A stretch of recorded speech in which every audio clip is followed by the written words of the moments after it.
ഈ ഒബ്ജക്റ്റ് അവിടെ നിന്നും മാറിയാൽ മാത്രമേ ഇത് കൗണ്ട് ആവുള്ളൂ. ഒബ്ജക്റ്റ് വന്നു കഴിഞ്ഞാൽ തന്നെ ഇത് ഔട്ടാവും. ഇനി ഒബ്ജക്റ്റ് ഈ പ്രോക്സിമിറ്റിയിൽ നിന്നും ഈ ഒരു ഫോട്ടോ ഇലക്ട്രിക് സെൻസറിൻ്റെ പ്രോക്സിമിറ്റിയിൽ നിന്ന് മാറിക്കഴിഞ്ഞാൽ അപ്പോൾ അത് നിങ്ങൾ കാണുന്നുണ്ടാവും ഇവിടെ കൗണ്ട് ആവുന്നുണ്ട്. ഓക്കെ,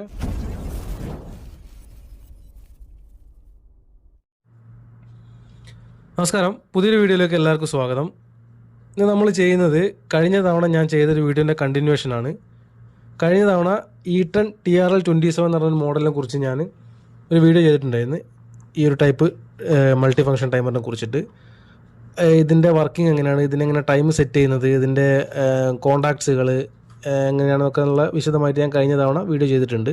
ഈ തവണ നമ്മൾ ഈ ഒരു സെൻസർ യൂസ് ചെയ്തിട്ട് എങ്ങനെയാണ് ഇതിൻ്റെ ഔട്ട്പുട്ട് എടുക്കുന്നതാണ് നമ്മൾ ഈ ഒരു വീഡിയോയിൽ നോക്കുന്നത്. അപ്പം കഴിഞ്ഞ തവണ ഞാൻ പുഷ് ബട്ടൺ യൂസ് ചെയ്തിട്ടാണ് ട്രിഗറിങ് ഒക്കെ ചെയ്തിട്ടുണ്ടായിരുന്നത്. അപ്പം കഴിഞ്ഞ തവണ 1-2 ആൾക്കാർ ചോദിച്ചിട്ടുണ്ടായിരുന്നു ഇതിൻ്റെ ആപ്ലിക്കേഷൻ ലെവൽ എങ്ങനെയാണെന്നൊക്കെ ചോദിച്ചിട്ടുണ്ടായിരുന്നു. ഇതിൻ്റെ പല ഫങ്ഷൻസ് ഉണ്ട് ഇതിൽ അല്ലേ.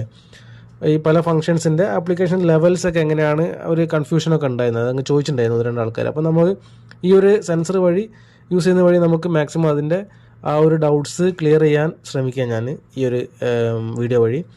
അപ്പോൾ ഞാനിവിടെ ഉപയോഗിച്ചത് ഡിഫ്യൂസീവ് ടൈപ്പ് സെൻസറാണ്. അപ്പം ഇത് ഫോട്ടോ ഇലക്ട്രിക് സെൻസറാണ്. അപ്പം ഈ ഫോട്ടോ ഇലക്ട്രിക് സെൻസറിനെ കുറിച്ചൊക്കെ ഞാൻ ഓൾറെഡി ഒരു വീഡിയോ ചെയ്തിട്ടുണ്ട്. ഡിഫ്യൂസീവ് ടൈപ്പ് സെൻസർ എന്താണെന്നുള്ളതൊക്കെ ഞാൻ ഓൾറെഡി വീഡിയോ ചെയ്തിട്ടുണ്ട്. ഓക്കെ, ആ വീഡിയോൻ്റെ ലിങ്ക് ഞാൻ ഡിസ്ക്രിപ്ഷനിൽ ഇടാം. നിങ്ങൾക്ക് അറിയാത്തവർ നിങ്ങൾക്ക് അത് കാണാം. ഓക്കെ, അപ്പോൾ ഞാൻ കഴിഞ്ഞ തവണ വീഡിയോ ചെയ്തതിൽ ഇതിൻ്റെ ഔട്ട്പുട്ട്, ഇതിൻ്റെ കൺട്രോൾ വോൾട്ടേജും ഔട്ട്പുട്ടൊക്കെ ഞാൻ 220 വോൾട്ട് AC ആണ് യൂസ് ചെയ്തിരുന്നത്. അപ്പോൾ ഇതിൽ ഞാൻ യൂസ് ചെയ്യുന്നത് ഈ ബ്ലാക്ക് വയർ വരുന്നത് 24 വോൾട്ട് DC ആണ്. അത് ഞാൻ ഒരു SMPS വഴിയാണ് എടുക്കുന്നത്, ഒരു പവർ സപ്ലൈ വഴിയാണ് എടുക്കുന്നത്. അപ്പോൾ ഇവിടെ ഞാൻ 220 ഞാൻ യൂസ് ചെയ്തത് എന്തിനാണെന്ന് വെച്ചാൽ ഈ ഒരു ഗ്രേ ബ്രൗൺ കേബിളാണ് 220 വരുന്നത്, 220ൻ്റെ ലൈന്. അത് ഞാൻ ഈ ഒരു SMPSനെ ഈ ഒരു പവർ സപ്ലൈനെ ഓൺ ചെയ്യാൻ വേണ്ടിയിട്ടാണ് ഈ ഒരു 220 യൂസ് ചെയ്തത്. അതേപോലെ ഈ ഒരു ഇൻഡിക്കേറ്ററിനെ വർക്ക് ചെയ്യിക്കാൻ ഈ ഒരു 24 വോൾട്ട് DC റിലേ അതുവഴി ഞാനൊരു 220 എടുത്തിട്ടുണ്ട്. ഈ 220 വോൾട്ട് ഇൻഡിക്കേറ്ററിന് വർക്ക് ചെയ്യിക്കാൻ. അപ്പോൾ നിങ്ങൾക്ക് ഇതിൻ്റെ ഔട്ട്പുട്ട് വരുമ്പോൾ നിങ്ങൾക്കൊരു വ്യക്തത കിട്ടാൻ വേണ്ടിയിട്ടാണ് ഈ ഒരു ഇൻഡിക്കേറ്റർ ഞാൻ ഉപയോഗിച്ചത്. നമ്മളിവിടെ ഇതിൽ ഞാൻ യൂസ് ചെയ്തത് 24 വോൾട്ട് DC ആണ്. ഇതിൻ്റെ കൺട്രോളും ഇതിൻ്റെ പവർ സപ്ലൈ ഒക്കെ 24 വോൾട്ട് DC ആണ്. ഈ ഗ്രീൻ കളർ കാണുന്നത് 24 വോൾട്ടിൻ്റെ ഈ SMPSൻ്റെ നെഗറ്റീവാണ്, 24 വോൾട്ടിൻ്റെ നെഗറ്റീവാണ്. ഓക്കെ, ഇതാണ് ഇതിൻ്റെ ഔട്ട്പുട്ട് വരുന്നത്, അതും 24 വോൾട്ടാണ്. ഓക്കെ, ഈ ഔട്ടാണ് നമുക്ക് ഈ റിലേനെ ആക്ടിവേറ്റ് ചെയ്യുന്നത്. ഓക്കെ, അപ്പോൾ ഇത്രയും കാര്യങ്ങൾ നിങ്ങൾക്ക് മനസ്സിലായെന്ന് വിചാരിക്കുന്നത്. അപ്പോൾ ഞാൻ വയറിങ് ഞാൻ ഓൾറെഡി ചെയ്ത് വെച്ചിട്ടുണ്ട്. ഈ വയറിങ് കൂടി ചെയ്യുകയാണെങ്കിൽ ഈ വീഡിയോ കുറേ കൂടി ലെങ്തി ആവും. അപ്പോൾ നമുക്ക് ഇനി ചെയ്യാനുള്ളത് ഈ സെൻസർ വഴി നമുക്ക് എങ്ങനെ ഈ ടൈമറിൻ്റെ ഔട്ട്പുട്ട് നമുക്ക് ജനറേറ്റ് ചെയ്യാനാണ് എടുക്കാനാണ് നമ്മൾ നോക്കുന്നത്. അപ്പോൾ സെൻസർ വഴി എന്ന് പറയുമ്പോൾ നമ്മൾ കഴിഞ്ഞ പ്രാവശ്യം നമ്മൾ ഒരു പുഷ് ബട്ടൺ യൂസ് ചെയ്തിട്ടാണ് ഇതിൻ്റെ ഔട്ട്പുട്ട് ജനറേറ്റ് ചെയ്തത്. അപ്പോൾ നമുക്കിവിടെ B1 എന്ന ട്രിഗറിങ് പോയിന്റ് ഉണ്ട്. ഈ പോയിന്റിലേക്കാണ് നമ്മൾ ഈ സെൻസറിൻ്റെ ഔട്ട്പുട്ട് കൊടുക്കുന്നത്. ഈ സെൻസറിൻ്റെ ഔട്ട്പുട്ട് B1 കൊടുക്കുമ്പോഴാണ് ഇത് ട്രിഗർ ചെയ്തിട്ട് ഇതിൻ്റെ ബാക്കിയുള്ള ഫങ്ഷൻസ് പ്രകാരം ഔട്ട്പുട്ട് ജനറേറ്റ് ചെയ്യുന്നത്. അപ്പോൾ നമുക്ക് ആ ഒരു വീഡിയോ, ആ ഒരു കണക്ഷൻ നോക്കാം. ഇത് വയറിങ് ചെയ്തതിന് മുന്നേ ഒരു സന്തോഷമുണ്ട് നിങ്ങളായിട്ട് ഷെയർ ചെയ്യാൻ. നമ്മുടെ ചാനൽ 1000 സബ്സ്ക്രൈബർ കഴിഞ്ഞിട്ടുണ്ട്. അപ്പം എന്നെ സംബന്ധിച്ചിടത്തോളം അത് വലിയൊരു അച്ചീവ്മെൻ്റ് ആണ്. അപ്പോൾ നിങ്ങൾ ഇനിയും സപ്പോർട്ട് ചെയ്തുകൊണ്ടിരിക്കുക. അതൊക്കെ നമുക്ക് പുതിയ വീഡിയോസ് ഇടാനുള്ളൊരു മോട്ടിവേഷനാണ്. ഓക്കെ, അപ്പോൾ നമുക്കിതിൻ്റെ വയറിങ് ചെയ്യാം. ഇതിൻ്റെ വയറിങ് നമുക്ക് നോക്കാം. ആദ്യം തന്നെ ഈ ഒരു സെൻസർ എന്താണെന്ന് അറിഞ്ഞിരിക്കണം.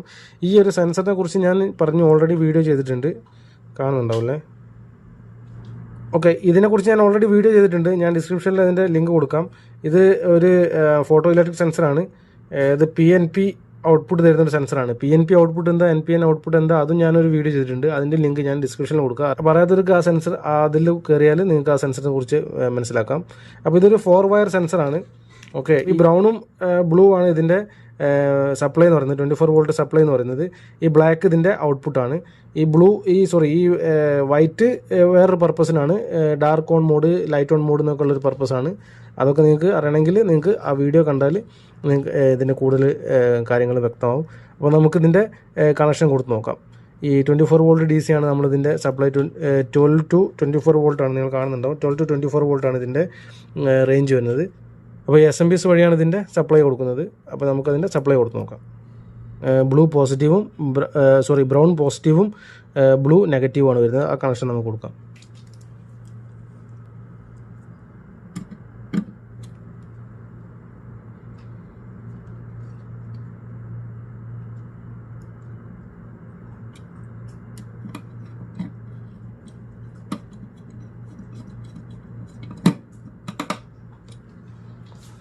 ഇപ്പോൾ കണക്ഷൻ കൊടുത്തിട്ടുണ്ട്, ബ്രൗൺ പോസിറ്റീവ് കൊടുത്തിട്ടുണ്ട്, ബ്ലൂ നെഗറ്റീവിൽ കൊടുത്തിട്ടുണ്ട്. ഓക്കെ, ഇനി നമുക്ക് ഇതിൻ്റെ ഔട്ട്പുട്ട് വരുന്നത് ബ്ലാക്ക് ആണ്. ഈ ഔട്ട്പുട്ടാണ് നമ്മൾ എന്തിന് ട്രിഗറിങ്ങിന് യൂസ് ചെയ്യുന്നത്.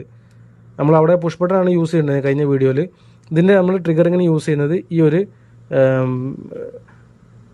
ഈ ഒരു ബ്ലാക്ക് ആണ്. അതാണ് നമ്മൾ B1 എന്ന് പറഞ്ഞൊരു പോയിന്റിൽ കൊടുക്കുന്നത്. ഓക്കെ, അപ്പോൾ ഇതിൻ്റെ ഔട്ട്പുട്ട് ഞാൻ നേരെ B1 കൊടുക്കുകയാണ്. ഇപ്പോൾ 24 വോൾട്ടിലാണ് ഇത് കംപ്ലീറ്റ് കൺട്രോൾ ചെയ്യുന്നത്. B1 കൊടുത്തിട്ടുണ്ട്. ഓക്കെ, ഔട്ട്പുട്ട് ഇപ്പം 24 വോൾട്ട് DC-യിലാണ് നമ്മൾ ഇതിൻ്റെ കംപ്ലീറ്റ് കൺട്രോൾ ചെയ്യുന്നത്. കഴിഞ്ഞ തവണ നമ്മൾ 220-ലാണ് ചെയ്തിട്ടുണ്ടായിരുന്നത് AC-യിൽ. 24 വോൾട്ട് DC-യിലാണ് നമ്മൾ ചെയ്യുന്നത്. അപ്പോൾ നമുക്ക് ഇതിൻ്റെ റേഞ്ച് 12 മുതൽ 240 AC DC വരെ നമുക്ക് ഇതിൻ്റെ റേഞ്ച് ഉണ്ട് ഈ ടൈമറിൻ്റെ. ഓക്കെ, അപ്പോൾ നമ്മൾ ട്രിഗറിങ്ങിനായിട്ട് നമ്മൾ ഇത് കൊടുത്ത് ഇതിൻ്റെ ഔട്ട്പുട്ട് കൊടുത്ത്. അപ്പോൾ ട്രിഗറിങ് എന്താണെന്നൊക്കെ നിങ്ങൾക്ക് കഴിഞ്ഞ വീഡിയോയിൽ നോക്കിയാൽ മനസ്സിലാവും. നമ്മൾ അവിടെ പുഷ് ബട്ടൺ യൂസ് ചെയ്തിട്ടാണ് ചെയ്തിട്ടുണ്ടായിരുന്നത്. ഇവിടെ നമ്മൾ ജസ്റ്റ് ഒരു സെൻസർ യൂസ് ചെയ്തിട്ട് ചെയ്യുന്നുണ്ട്. ഓക്കെ, പിന്നെ 24 വോൾട്ടാണ് നമ്മൾ കൊടുത്തത്. ഓക്കെ, അപ്പോൾ സെൻസർ നമ്മൾ യൂസ് ചെയ്യുമ്പോൾ ഞാൻ പറഞ്ഞു നമുക്ക് കുറച്ചും കൂടി ഒരു ഐഡിയ കിട്ടും. നമുക്ക് എങ്ങനെയാണ് ഈ ഫങ്ഷൻസൊക്കെ വർക്ക് ചെയ്യുന്നതെന്നുള്ള കുറച്ചും കൂടി ഒരു വ്യക്തമായിട്ടുള്ള ഐഡിയ കിട്ടും. അപ്പോൾ നമുക്കിത് ഓൺ ചെയ്ത് നോക്കാം. ആദ്യം തന്നെ ഈ ഫംഗ്ഷനിലുള്ളത്, ഫംഗ്ഷൻ ഇയിലുള്ളത്, അത് നമുക്ക് ട്രിഗറിങ്ങിൻ്റെ സെൻസിങ്ങിൻ്റെ ആവശ്യമില്ല. അത് ജസ്റ്റ് ഓൺ ഡിലേ ടൈമറാണ്. അപ്പോൾ നമുക്ക് ഓണാക്കി നോക്കാം. അപ്പം ഓൺ ഡിലേ ടൈമറാണ് വേണ്ടത്. ഓക്കെ, ഇത് കണക്ഷൻ ചെറിയൊരു മാറ്റമുണ്ട്. ഞാനിവിടെ 26-ലാണ് കൊടുത്തത്, നമുക്ക് 28-ആണ് കൊടുക്കേണ്ടത്. ഓക്കെ, 28-ആണ് ഇതിൻ്റെ നോർമലി ഓപ്പൺ കോൺടാക്റ്റ് വരുന്നത്. മാറിപ്പോയതാണ്, ഞാനത് മാറ്റി കൊടുക്കട്ടെ. ഓണ്ടിലെ ടൈമറാണ് നമുക്ക് ഫസ്റ്റത്തെ ഈ എന്ന് പറഞ്ഞ ഫംഗ്ഷൻ. അപ്പോൾ ഞാനത് പിന്നെ ഔട്ട്പുട്ട് എടുത്ത് മാറിപ്പോയതാണ്. ഞാൻ 28-ലാണ് എടുക്കേണ്ടത്, 26-ലാണ് എടുത്തത്. അതേപോലെ ഇവിടെയും ചെറിയ മിസ്റ്റേക്ക് ഉണ്ട്. ഈ ഒരു പോയിന്റ് മാറ്റുണ്ട്. റിലേൻ്റെ നോർമലി ഓപ്പണും മാറ്റുണ്ട്. സോറി, അത് ഞാൻ മാറ്റി കൊടുക്കുകയാണ്. അതേപോലെ നമുക്ക് കൊടുക്കേണ്ടത് ഈ ഒരു പോയിന്റിലാണ്. എൻ്റെ 11 എന്ന് പറഞ്ഞാൽ ഈ ഒരു പോയിന്റിലാണ് കൊടുക്കേണ്ടത്. ഓക്കെ, ഇതാണ് നോർമലി ഓപ്പൺ. 11-ഉം ഈ ഒരു 14 ഇതാണ് നോർമലി ഓപ്പൺ റിലേൻ്റെ വരുന്നത്. അപ്പോൾ അതൊരു മിസ്റ്റേക്കാണ്. അപ്പോൾ ഞാനത് മാറ്റി കൊടുത്തിട്ടുണ്ട്. അതേപോലെ ഈ 28-ലേക്ക് ഇതിൻ്റെ ഔട്ട്പുട്ട് കൊടുത്തിട്ടുണ്ട്. നമുക്ക് പവർ ഓൺ ചെയ്തിട്ട് ഓരോ ഫംഗ്ഷൻസ് നമുക്ക് ടെസ്റ്റ് ചെയ്ത് നോക്കാം. അപ്പോൾ നമുക്ക് ആദ്യം തന്നെ ഉള്ളത് ഈ എന്നുള്ള ഫംഗ്ഷനിലാണുള്ളത്. ഇതിൽ നമുക്ക് ട്രിഗറിങ്ങിൻ്റെ ആവശ്യമില്ല. ഓക്കെ, ഈ എന്ന് പറഞ്ഞാൽ ഓൺ ഡിലേ ആണ്. അപ്പോൾ നമ്മൾ ഓൺ ചെയ്ത് കഴിഞ്ഞാൽ ഡയറക്റ്റ് അത് കൗണ്ട് ആവും. 10 സെക്കൻഡ് കഴിഞ്ഞാൽ ഓൺ ആയിട്ടുണ്ട്. അത് നമുക്കത് നോർമലാണ്. അപ്പോൾ ഇനി നമുക്ക് അടുത്തത് നോക്കാം. നമുക്ക് R എങ്ങനെയാണ് വർക്ക് ചെയ്ത് നോക്കാം. അപ്പോൾ ഞാനിത് Rലേക്ക് ഇട്ടിട്ടുണ്ട്. R എന്ന് പറയുന്നത് ഓഫ് ഡിലേ ആണ്. ഓക്കെ, നമുക്ക് ട്രിഗറിങ് ആവശ്യമുണ്ട്. ഓഫ് ഡിലേ ആണ്. അപ്പോൾ നിങ്ങൾ ശ്രദ്ധിക്കുക, ഞാൻ ഓൺ ചെയ്ത് കഴിഞ്ഞാൽ സപ്ലൈ വന്നിട്ടുണ്ട്. ടൈമർ സ്റ്റാർട്ട് ആയിട്ടില്ല. ഇത് ഓഫ് ഡിലേ ആണ്. ഓക്കെ, അപ്പോൾ നമുക്ക് ഒരു ഒബ്ജക്റ്റ് വന്ന് ഇതിൻ്റെ പ്രോക്സിമിറ്റിയിൽ ഒരു ഒബ്ജക്റ്റ് വന്ന് ഈ ഒബ്ജക്റ്റ് അവിടെ നിന്നും മാറിയാൽ മാത്രമേ ഇത് കൗണ്ട് ആവുള്ളൂ. ഒബ്ജക്റ്റ് വന്നു കഴിഞ്ഞാൽ തന്നെ ഇത് ഔട്ടാവും. ഇനി ഒബ്ജക്റ്റ് ഈ പ്രോക്സിമിറ്റിയിൽ നിന്നും ഈ ഒരു ഫോട്ടോ ഇലക്ട്രിക് സെൻസറിൻ്റെ പ്രോക്സിമിറ്റിയിൽ നിന്ന് മാറിക്കഴിഞ്ഞാൽ അപ്പോൾ അത് നിങ്ങൾ കാണുന്നുണ്ടാവും ഇവിടെ കൗണ്ട് ആവുന്നുണ്ട്. ഓക്കെ, ആ കൗണ്ടായിട്ട് ഒരു 10 സെക്കൻഡ് കഴിഞ്ഞാൽ ഓഫ് ആവും. അപ്പോൾ അതാണ് ഈ R എന്ന് പറഞ്ഞിട്ടുള്ള ആ ഒരു ഫംഗ്ഷനിൽ. അപ്പോൾ നമ്മൾ ഒരു ഒബ്ജക്റ്റ് വന്നു കഴിഞ്ഞാൽ ഒന്നുകൂടി നിങ്ങൾ നോക്കുക. ഒബ്ജക്റ്റ് വന്നു കഴിഞ്ഞാൽ ഈ ഒബ്ജക്റ്റ് ഇവിടെ നിന്ന് മൂവ് ചെയ്യുന്ന സമയത്ത് മാത്രമേ ഇത് കൗണ്ട് ആവുള്ളൂ. അല്ലാത്ത പക്ഷേ അത് ഓൺ ആയിക്കൊണ്ടിരിക്കും. ഔട്ട്പുട്ട് ഓൺ ആയിട്ട് തന്നെ ഇരിക്കും.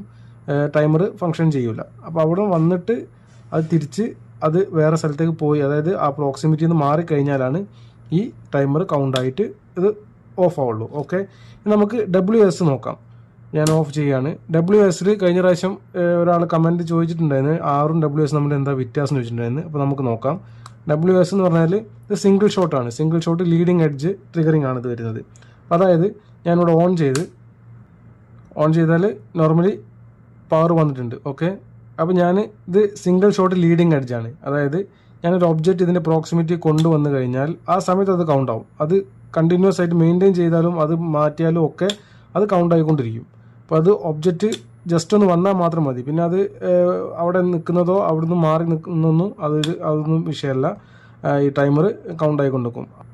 പക്ഷെ R-ൽ അങ്ങനെ ഉണ്ടായില്ല. R-ൽ നമ്മൾ ഒരു ഒബ്ജക്റ്റ് വന്നു കഴിഞ്ഞാൽ അത് അവിടുന്ന് മാറിയാൽ മാത്രമേ ഉള്ളൂ ടൈമർ വർക്ക് ചെയ്യുന്നുണ്ടായിട്ടുള്ളൂ. ഓക്കെ, അപ്പോൾ ഇത് അങ്ങനെയല്ല. അപ്പം നിങ്ങൾക്ക് ഈ ഒരു കൺഫ്യൂഷൻ മാറിയെന്ന് വിചാരിക്കുന്നു. R-ഉം WS തമ്മിലുള്ള വ്യത്യാസം, അതായത് സിംഗിൾ ഷോട്ടാണ്. WS-ൽ ജസ്റ്റ് ഒരു സിംഗിൾ ഷോട്ട് റൈസിങ് എഡ്ജ് കിട്ടിയാൽ മാത്രം മതി. അത് നമ്മൾ വന്നാലും പോയാലും ഒന്നും അത് ഒരു വിഷയമല്ല. അതിൻ്റെ കൗണ്ടിങ് 10 സെക്കൻഡ് കഴിഞ്ഞാൽ അത് ഓഫ് ആവും. ഓക്കെ, ഇനി നമുക്ക് WA എന്താ നോക്കാം. WA എന്ന് പറഞ്ഞാൽ ലീഡ് ഫോളിങ് എഡ്ജിൽ സിംഗിൾ ഷോട്ട് ഫോളിങ് എഡ്ജാണത്. ഓക്കെ, ഫോളിങ് എഡ്ജ് എന്താ നോക്കാം നമുക്ക്. ഇപ്പോൾ നമ്മൾ പവർ ഓൺ ചെയ്ത് അപ്പോൾ ഒരു ഒബ്ജക്റ്റ് വന്ന് ഈ സെൻസർ സെൻസ് ചെയ്തിട്ടുണ്ട്. ഓക്കെ, ഒബ്ജക്റ്റ് ഈ സെൻസറിൻ്റെ പ്രോക്സിമിറ്റിയിൽ വന്നിട്ടുണ്ട്. ഈ ഒബ്ജക്റ്റ് ഇവിടുന്ന് ലീവ് ചെയ്ത് ആ സമയത്ത് ഇത് സ്റ്റാർട്ടാവും. പിന്നെ നമ്മൾ വന്നാലും പോയാലൊന്നും അതിൻ്റെ ആ ഒരു പിന്നെ അഫക്റ്റ് ചെയ്യില്ല. ഓക്കെ, ഒന്നുകൂടി കാണിച്ചു തരാം. ഒരു മിനിറ്റ്, ഒന്നുകൂടി കാണിച്ചു തരാം. അപ്പോൾ ഞാൻ ഒരു ഒബ്ജക്റ്റ് വന്നിട്ടുണ്ട്. ഒബ്ജക്റ്റ് വന്ന് എൻ്റെ സെൻസറിൽ ലൈറ്റ് തെളിഞ്ഞിട്ടുണ്ട്. സെൻസർ ഡിറ്റക്ട് ചെയ്തിട്ടുണ്ട് ഒബ്ജക്റ്റിനെ. അപ്പോഴൊന്നും നമുക്കിത് കൗണ്ട് ആവില്ല. ഇത് ഫോളിങ് എഡ്ജിലാണ് കൗണ്ട് ആവും. അതായത് ജസ്റ്റ് നമ്മൾ ലീവ് ചെയ്യുന്ന ആ മൊമെൻറ്റിൽ ഇത് കൗണ്ടായി 10 സെക്കൻഡിൽ കൗണ്ട് ആവും. പക്ഷെ നമുക്ക് അതിൻ്റെ പിന്നെ നമുക്ക് അതിൽ പ്രോക്സിമിറ്റിയിൽ ഒബ്ജക്റ്റ് വന്നാലൊന്നും ആ ഒരു ടൈമറിനെ ബാധിക്കില്ല. ഓക്കെ, അതായത് WSൻ്റെ ജസ്റ്റ് ഓപ്പോസിറ്റ് ഫംഗ്ഷൻ. WSൽ നമ്മൾ വന്ന് ആ സിംഗിൾ ഷോട്ടിൽ ലീഡിങ്ങിലായിരുന്നത് വർക്ക് ചെയ്യുന്നത്, ഇത് ഫോളിങ്ങിൽ വർക്ക് ചെയ്യുന്നത്. ഓക്കെ, അപ്പോൾ നമുക്ക് ലോജിക്ക് നമ്മൾ ഐഡിയ അനുസരിച്ച് നമുക്ക് എന്താണോ ലോജിക്കുള്ളത് അതനുസരിച്ച് നമുക്ക് ഇതിനെ വയറിങ് ചെയ്യാം. അത് നമ്മളെ ഡിപ്പെൻഡ് ചെയ്തിട്ടാണ് ചെയ്യുന്നത്. ഈ WS എന്ന് പറയുന്നതൊക്കെ നമുക്ക് ബർഗ്ലർ അലാറത്തിലൊക്കെ നമ്മൾ യൂസ് ചെയ്യുന്നുണ്ട്. ജസ്റ്റ് ഒന്ന് പാസ് ചെയ്ത് കഴിഞ്ഞാൽ തന്നെ ആ ഒരു പ്രോക്സിമിറ്റിയിൽ ഒന്ന് പാസ് ചെയ്ത് കഴിഞ്ഞാൽ തന്നെ നമുക്ക് അലാറം വരുന്ന രീതിയിൽ നമുക്ക് ആ ഒരു ലൈൻ ക്രോസ് ചെയ്താൽ തന്നെ നമുക്ക് അലാറം വരുന്ന രീതിയിലൊക്കെ നമുക്ക് WS നമുക്ക് ചെയ്യാൻ പറ്റും, വയറിങ് ചെയ്യാൻ പറ്റും. അതേപോലെ നമ്മളെ ലോജിക്ക് യൂസ് ചെയ്തിട്ട് നമുക്ക് എങ്ങനെ വേണമെങ്കിലും നമുക്ക് ഇത് ചെയ്യാം. ഓക്കെ, ഇനി അടുത്ത ഫംഗ്ഷൻ വരാണ് ES. പിന്നെ ഇതിലൊന്നും നമുക്ക് കൺഫ്യൂഷൻ ഉണ്ടാവില്ല. ES എന്നത് ട്രിഗർ ചെയ്തിട്ടുള്ള ഒരു അതായത് ഓൺ ഡിലേ ആണ്. ഇനി ES എങ്ങനെ വർക്ക് ചെയ്ത് നോക്കാം.